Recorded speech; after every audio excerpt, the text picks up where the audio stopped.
Kathy, administration and support services get approximately 18% of the school budget.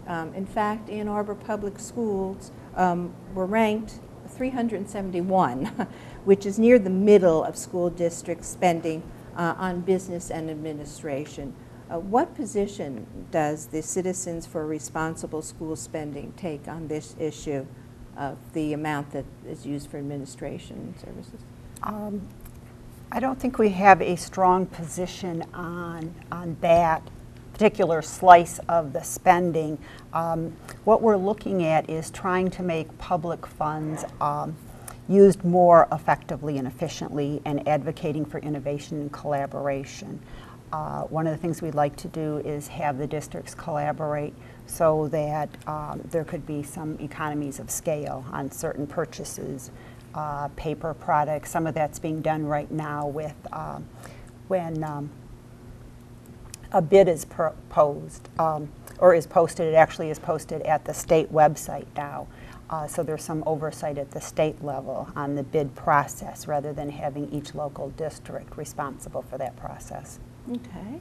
Do you, and Christine, in what position does the Millage Committee take on this business administration expenses? Have cuts been made? Are we staying within inflation? Are there attempts to stay within inflation? Or what is the school doing? Sure, I can address a couple of those points. One is right now the school's operating budget, which is about $190 million, 85% of that is spent on salaries and benefits.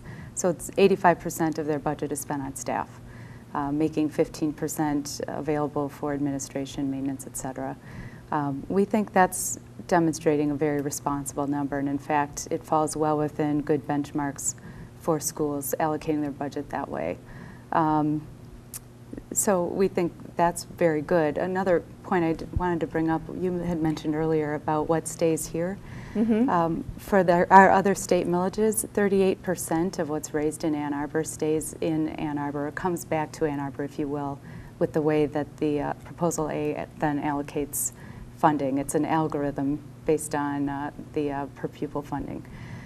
71 cents on the dollar for this millage would come back to Ann Arbor, which we think is a good investment. What's the school doing as far as trying to save money? I mean, right. So for the past 4 years, they've been very aggressive in making adjustments. They've cut $16 million out of the budget already. They've restructured the middle schools. They've reduced staff. They've consolidated some operations and have outsourced or are considering outsourcing many things. Food services is an example of that.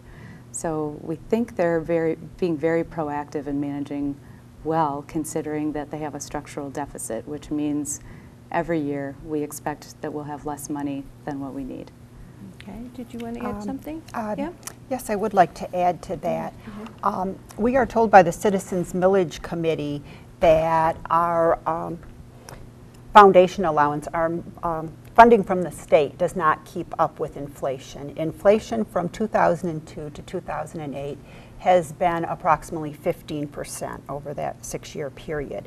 If you look at our expenses, they have grown at over twice that rate when you include in the buying power of the sinking fund and the bond funds that are now used for operating expenses, building renovations, technology, buses. And so we are not, our funding is not behind inflation. And another important thing is that our fund equity account, sort of the rainy day fund, has decreased by over $9 million during this same period. Okay. Is there anything you want to rebut, or you? Sure. Well, I just wanted to comment. One area that the school has done very well in is managing medical benefits. We'll get to. Oh, okay. We'll get to, yeah, I was just wondering if you wanted to rebut anything about the rate of inflation and the money coming in. I think our biggest point is when we look at per pupil funding and take in the consideration of inflation.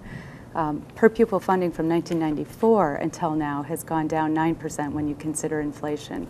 The other thing beyond just inflation is that there are other expenses that we don't actually have control over, like the pension plans and Right. some of the medical benefits.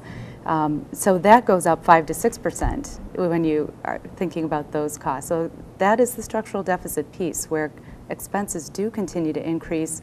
Some are not in our control. Right. Okay. So the state school funding situation is dire, according Yes. to NPR this week. And in fact, the state school board called for a special session. Well, this is very late news. Yeah. In Ann Arbor, the deficit is forecasted to rise from $7 million to $15 million for fiscal year ending 2011. The recently announced state funding cut of $165 per pupil means a $2.7 million loss for Ann Arbor Public Schools. The Chronicle reported that Monday, Governor Granholm announced that she recommends that hold harmless districts would have additional cuts of $233 per pupil.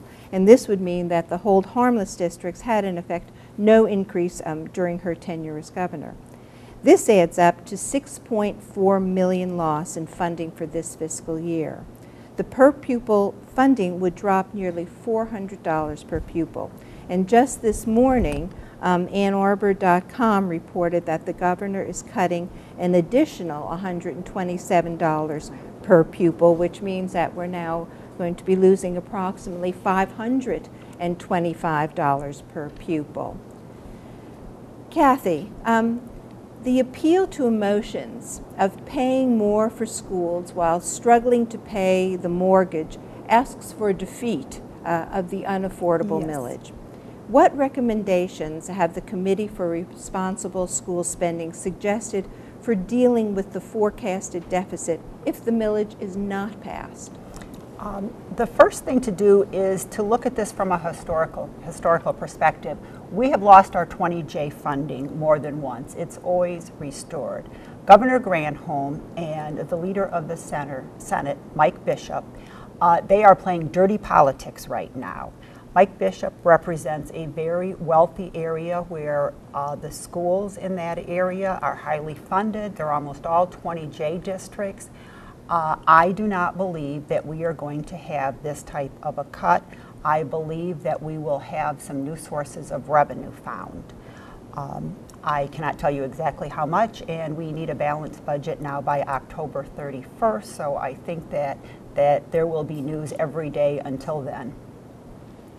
So you're saying that you're expecting the cut to be less severe as opposed Absolutely. to what the governor keeps saying, that it's going to be even more and more. You think that's just politics? The Senate is saying we will not raise taxes, we will not look for new revenue sources, and our governor is saying, I am going to cut the most painful areas, Mike Bishop, and those are education in Oakland County.